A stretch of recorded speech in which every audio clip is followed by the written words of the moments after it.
Hello, you're listening to the Otaku Spirit Animecast. My name is Andrew, and I'm joined here with Chris. Yo. Today we are reviewing Gundam Build Fighters. It is a 25-episode series. It has a sequel that is actually being released as well here soon from Nozomi Entertainment, which is Gundam Build Fighters Try, which takes place 7 years after the Gundam Build Fighters. The studio for this series was Sunrise, as you can tell because it is Gundam, and we'll get in more on the visuals later, which kind of tells you that it's their baby. The sources, it's original. Genres are action, mecha, and sci-fi, and it ran back in fall 2013, so we're a little bit late on checking it out, but of course now we have the Blu-ray, so. But it was published by Nozomi Entertainment and Sunrise, and it was directed by Kenji Nagasaki, who did My Hero Academia, Classroom Crisis, and Number 6, almost said 16, I don't know why. Writer. You know, tell you the truth, I don't think that we would have appreciated it if we had watched it, because I remember when this had came out, and back in and I almost went to watch it, and I didn't. I started checking out Try when it was airing. Did you? Yeah, but not the original. I think that's why I stopped, because yeah, that's right. There's an old one, so that might be better. Yeah, and when this had came out, I was like, it's just junk for Gundam fans, so I'm not even gonna bother. There's a little bit of that in there, and that's what I was getting ready to say. Is I don't think we would have gotten the appreciation that we do now. I mean, not that we can have the full experience, but we do have a level of appreciation for it. Does that make sense? Sadness that there's no iron-blooded orphans in there, but it was that's true. So that might be in the next one. Yeah, Gundam Try or something like that. Again, director was Kenji Nagasaki, who did My Hero Academia, Classroom Crisis. Writer is Yosuke Kuroda, who did My Hero Academia as well, Dual Parallel, Gungrave, Onegai, Teacher, Big Wind Up, Phantom, Requiem of the Phantom, and Gundam Build Fighters Try. Music was done by Yuki Hayashi, who also did My Hero Academia, Classroom Crisis, Soul Eater Not, Robotic Notes, Kisniver, Haikyuu, Death Parade, Blood Lad, and Gundam Build Fighter Try. Why I keep pointing that out is because, man, I felt so much feels of this show. And it's, of course, one of those things. We watched My Hero Academia last season, and now coming into this show was like, that makes so much sense, because especially the music was like, yeah, that is totally the same type of music with My Hero Academia that was with Gundam Build Fighters, where it's got that really cool little bit techno instrumental mixed with the vocal tracks that kind of almost sound hip hop or something like that, kind of mixed in there. It was really cool. But yeah, this series follows. It's in a world, in a modern setting, but in this world, there is this where privacy particles exist. Yeah, there's Plavsky particle systems. Privacy, come on, it was privacy particles. There's a company that develops these Plavsky particle systems that they can take to different locations, but the idea is that mankind, a lot of people in this world, have a really big love for Gunpla. And if you don't know what Gunpla is, it's basically models that are Gundams. So you can actually go out and buy them. There's actual Gunpla out there. I have a suitcase. I was actually tempted to take out my suitcase full of them after watching the series and kind of just mess with them, because these little model kits that make these small size Gundam models or mobile suits, they're different parts, and you piece them together and they make an arm or a leg, and you piece them all together and then you have a Gundam. And these Gunpla in this world, of course, just like similar to our world, there's a lot of people that really love Gunpla. They love building it. They love painting it perfect. They love sanding down every edge so that you got no seams. It looks perfectly just like the Gundam that you're building. But what's different in this world is that takes a whole nother step in the idea that there's this Plavsky particle system where you can take your Gunpla that you made, set it on this base, and this table in front of you or between you and your opponent, if you're going to go against somebody, it creates this small world where they fly around in and they fight like a Gundam battle. I mean, it's full-on violent guns, bullying, explosions, and everything. And the end result is, if you get your butt kicked, your Gunpla is going to be destroyed. That was kind of the sad part of it, is like, these people build these really beautiful things, and then they go in there and they just get destroyed or whatever. But that is the concept in this world. And it's so popular in this world that They have a whole championship and everything where you can go there and compete against the best Gunpla builders and the best Gunpla Because we fighters. can't see why. Why would not the coolest thing in the world be these little like machines beating each other up in this like super video game that is kind of like running them around? I mean, this is the coolest game ever. I want it so bad. You have like space and desserts and everything. And dessert, yeah. We made fun of the poor English guy that says dessert. Or privacy particles. Yeah, we stuck on the privacy particles. Yes. GP bases. You set their GP base. But yeah, and it basically follows Sei Iori, and Sei Iori, he loves building Gunpla. His father was in one of the finalists in a later competition for the Gunpla battles, and through his father being into Gunpla and battling them, Sei got a huge fascination with it, so he's been building Gunpla for forever. He spends his time mostly at his parents' shop, that they run a Gunpla selling shop, and so he builds the Gunplas there and just loves them. But he's not a very good player of the battles with the Gunpla, so even this neighborhood kid that comes by beats him all the time. But at some point, he bumps into this guy named Reggie, and Reggie, from first glance, as our perspective, we know that he is obviously from some other world or something like that. He's been transported to this world, and through happenstance with Reggie and circumstances, Reggie decides to pilot or control or fight with Sei's Gunpla. So you have Sei is a really great Gunpla builder, and then Reggie, who is just naturally a very good Gunpla fighter. And so they become this really awesome team as they go forward into the championships. So that basically follows that. And so this 25-episode series is pretty much them meeting the people around them and going off into the Gunpla championship and trying to be the best. And of course, met with them is a huge cast of characters that are kind of surrounding them. Friends that are from the past, schoolmates of Sei, the people that they go up against, and on to the battles and everything. I was very, very surprised how much I enjoyed this show. I absolutely loved it. I was stuck with it from beginning to end. The comedy was just on point. It never tried too hard. It was very cute comedy that kind of had throughout the entire thing. I was really afraid it would be a kid's show because it looks like a kid's show. I mean, it's just looks like a straight up Pokemon battling type show. So I was really afraid in that regard. But what I got instead was it seemed like a very, very strong passion project of people that just really love Gundam, people that really love Gunpla. And this is like I know I'm probably quoting 50 million other people before me as a love letter to Gundam fans pretty much. Right. Just all the references they had in it. They had tons of references. They had tons of cameos. I mean, even the ones that we weren't sure of, we kind of knew we knew. And then the ones that we seen were like, I know exactly when that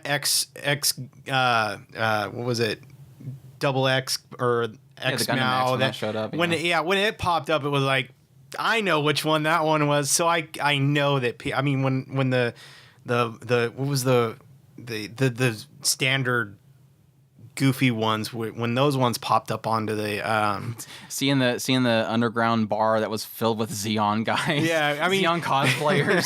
when these things would pop up, I mean, when we knew them, it was like we were picking them out, and it was like, yeah, I get that, I got the joke. And when we seen the little figures of the girl, Garrett's girlfriend, it was like, yeah, I know who that is. There she is. And Andrew was pointing out the other ones. It was like, even if you haven't watched all the Gundams, I mean, I can only imagine this would just be absolute candy for you guys. This show just absolutely was. Everything was in here for the entire series. And that was the troubling thing. It was like having watched a lot of Gundam way back in the day. So it's like I recognize faces and I know faces based off of what I've looked into some of the stuff. So it was like the shelf filled with all the heroines that they had shown at some point. I was like, I know exactly who like 3 of those people are, and there's like 4 of them that I totally recognize them. I don't have a name to put with them. But I know somebody would love just there and go, I know that one, and then just name them off by name. Or it was especially like in like episode 24, it was like they had this big, huge gathering, and it was like my gosh, every shot there's like tons of characters I recognize from Gundam series. So it's like even my little knowledge is like I could still recognize them, and I know somebody would just eat it up. It's like when that particular scene popped up, and Andrew was like, "I know this one, I know that one, and that one," and I'm like, "That one over there, I recognize from the show that you're watching," and he's like, "Yeah, that's the one from that other show," and it's like, 96, just because she's just such a distinct character, yeah. Audrey, yeah. Well, I mean, they have great character designs throughout the Gundam series. They're not trying too hard, making some crazy stylish. I mean, Gundam Build Fighters, they definitely do have some really colorful characters. But in most Gundam, you have those characters that they have unique features, but they're never over the top, and that's really cool to have that. You can still tell that they're there. But yeah, the references are just all over the place. Tons of jokes and references to Gundam that are just really great to hear. But even with my kind of, I have that knowledge of like 4 series and then that really old knowledge, there was still plenty there to still keep me entertained. Like, even though I seen someone where I'm like, I know that's referencing something, but I don't know what it is, I still found it funny. I still found it entertaining in that regard, because the characters in this show are just great. I can't think of a single character in this show, maybe besides the evil mustache twirler that was in the later parts, that it was really annoying. But it was great because I still was okay with him because Baker was cool. Yeah, it was. Yeah, Miss Baker was awesome. Baker was so evil and so awesome. But it's just I enjoyed all these characters. I even enjoyed Rao because he's just a straight up pervert that's trying after this guy's mom, but he's still a cool guy. So I loved all the characters, and it was really one of those shows where they had like, there was somebody standing off the side going, and here's your girlfriend, and here's your girlfriend, and here's your girlfriend. I was but going at the same time, I thought that they were all precious. I loved all the love interests that they kind of developed with the characters, and that it didn't really do the whole, let's kind of shy away from even touching that stuff. I mean, it was literally showing some connections happening to these characters.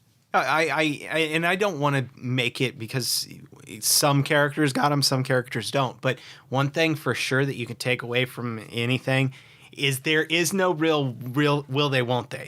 It was either they're going to be together or they're not going to be together. Is that safe and fair to put it that way without doing any spoilers? There's some go-getters. But I loved them. I appreciate each one of them, and just to kind of get into small glimpse of the characters, it wasn't really any kind of in-depth character backstory happening, but it was really good in the idea that it grabbed on the characters and it spent enough time to let them shine, and then they kind of went to the backside, but they were always still there. They did well in the idea that, and it's something that we've touched on before with, like, you know, Girls on Panzer, where there's this idea of even when there's a character who seems like they are the opponent, there's still rivalries that happen, and even when they're defeated, there's still the element of they still come back and they're still there to either support or to be a key role going forward. So it's like none of the characters really felt like they were a waste on the screen, and except for the ones that were obviously bad guys, like the guys that were obsessed with Fellini and he's a womanizer guy that goes around and more like a playboy. He goes around and charms he's women. Italian. Yes. Dang you, man. But he's just going around just kind of flirting with all these women. So there's like all these guys that just want him done. They want to take him down. Those guys, yeah, they kind of go to the wayside. But all the characters that were crucial roles, they all fell into play. They were well developed. They had great character. They were great personalities, added to the chemistry, and all got their moments to shine, but never thrown to the side. And this is kind of funny because I really, really want to talk about the characters, but Andrew's hitting everything, so I'm going to take his away from him. And because, number one, characters, absolutely adored the characters in the show. Each one of them shined, had a lot of presence when they were on the screen. But one thing that I want to come out of here saying more than anything is the action just... You cannot talk about this show without talking about the action. This show, I was getting to with the Sunrise thing. I mean, it's so funny because it's like Sunrise. I'm taking this from you. I'm going to pass it back to you. Sunrise is great in the idea that they have so many things they do, but it doesn't really feel like they put too much in any one of them. But when it's Gundam, it's like their baby, and they will make it shine as shiny as they can. The action in each one of these sequences, once they get to the fights, which they would build it up. It did the right way. It built up the main character, and which you already had kind of you're constantly with the main characters, so you already have an investment in them. And they introduced the new characters, and they kind of built them up in a nice way where maybe a little bit of backstory on some of them. Some of them that'll just be kind of wow, I got to pay attention to this guy because they're really, really awesome. So I need to know, I need to practice, I need to do this, I need to do that. And it was really well done. And so when the battle actually came, and not to mention the music, like Andrew was talking about earlier, just kind of kicked in. You had these really awesome bass fights, these fights that just knocked it out of the park. And then this is tournament battling done right in a lot of cases, where you have a sense of weight, where even if you have two characters which are kind of main characters, you know that the main character's there, and you have the other characters that are like kind of important, but it does balance it in a way where if a main character does actually lose, it really sucks. And you have a weight to the battles that the main characters are in, where you actually kind of care about that fight in a way that when that battle comes up, you don't feel like they can actually, you have to actually balance it where you're like, they might actually lose this fight. I mean, I've seen this character do these amazing things. I don't know that I actually went into the last battle going, when they were up against the last guy, were they going to win? I don't know. That's the thing. I pointed out at Chris at some point, it was something in like the final, was it the final 8?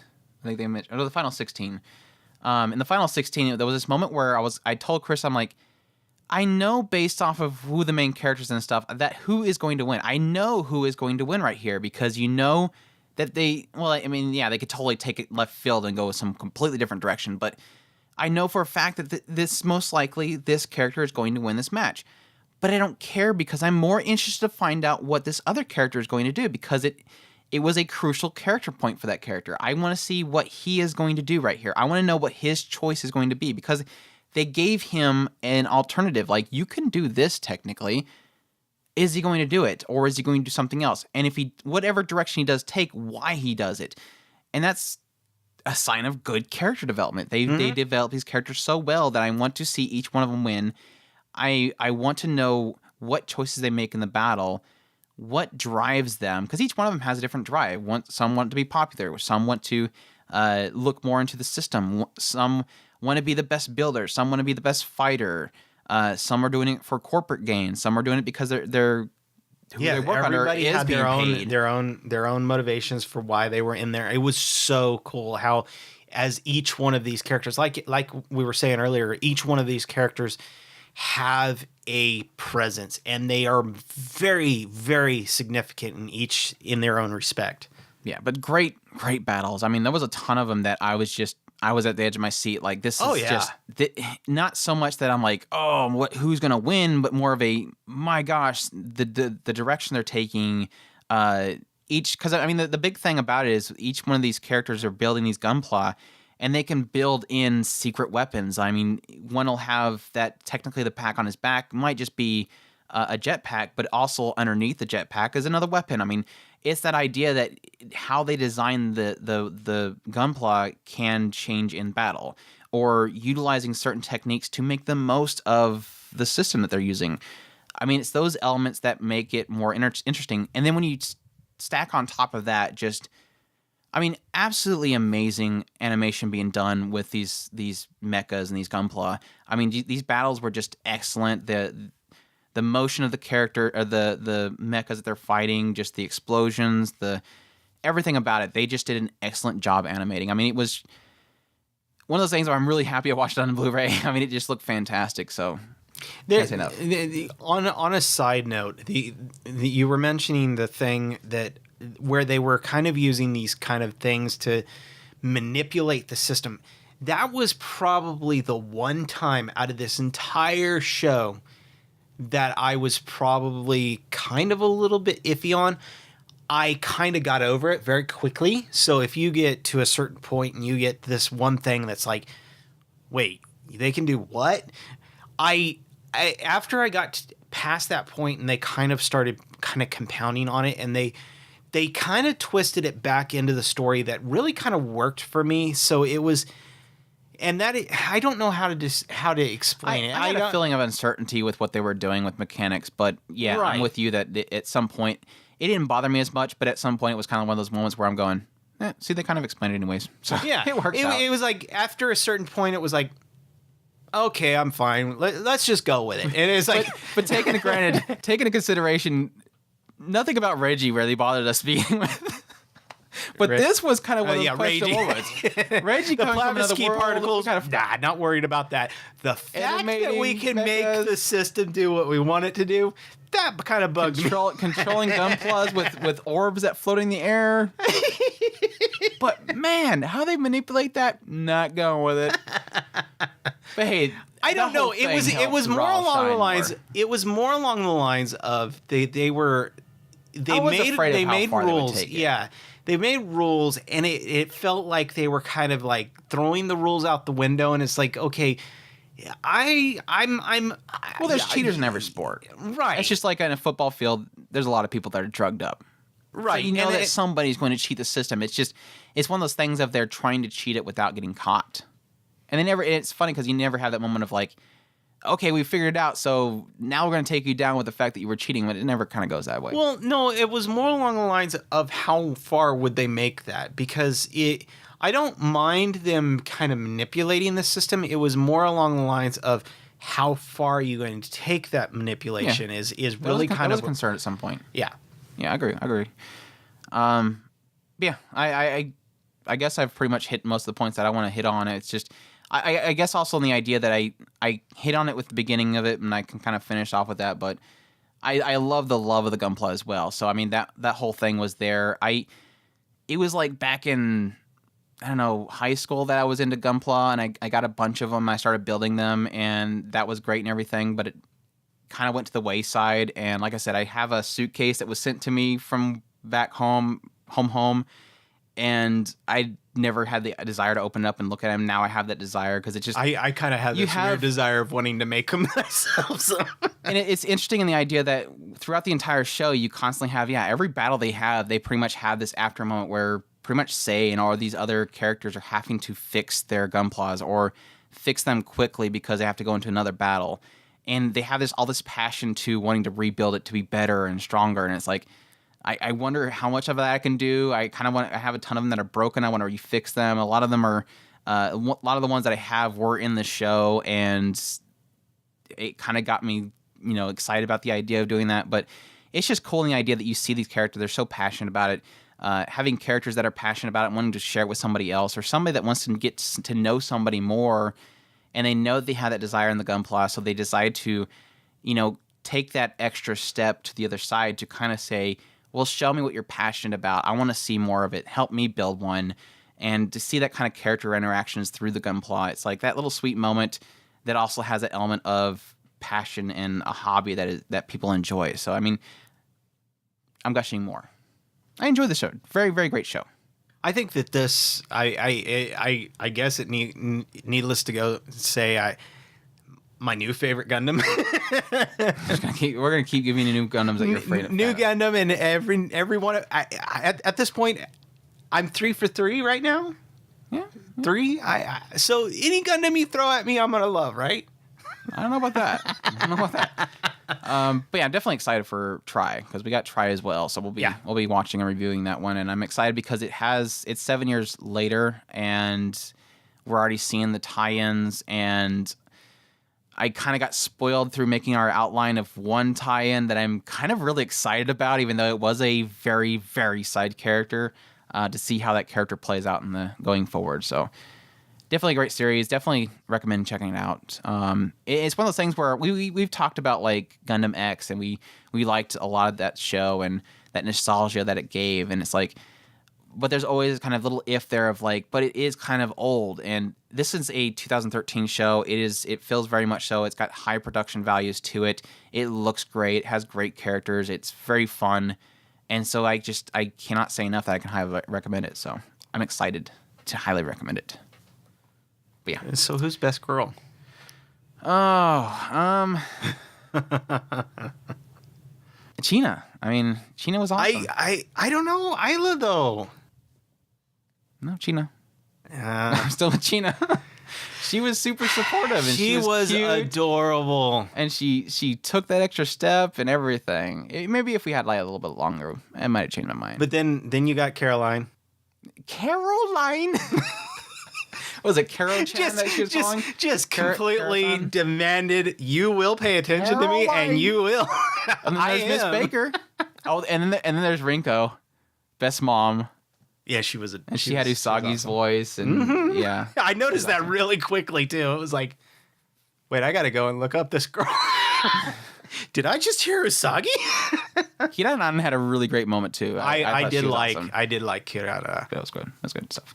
But yeah, I guess I have to go with China. She was just too adorable. She was so adorable. I cannot believe in that later moment of the show, Sei still called her class rep. Class rep. What the hell, dude? Get a grip. Why after all this time? But yeah. Definitely a great show, and I think I guess I can't really say that because it'd be spoilers. There is two very, very key characters in this show that I'm really interested to see what they do in this. If they do show up in the second season, they have to show up in the second season. Second season, try? Yeah. Okay. Yeah. But yeah, we hope you guys enjoyed this Gush Fest pretty much. Again, we got a review copy from Nozomi Entertainment. We thank them for sending it to us to check out. It was definitely a surprise hit for us and loved every bit of it. So I definitely highly recommend it for everybody. It is currently available at rightstuff.com. That leaves us to pretty much say goodbye. We're at otakuspirit.com. It's where you can go for our news, reviews, and coverage of new and old anime, as well as our wonderful community in the forum links at the top, social media links on the right side. And you all take care. Os. Please set your DP base. Battle ended. Privacy particles. Dessert.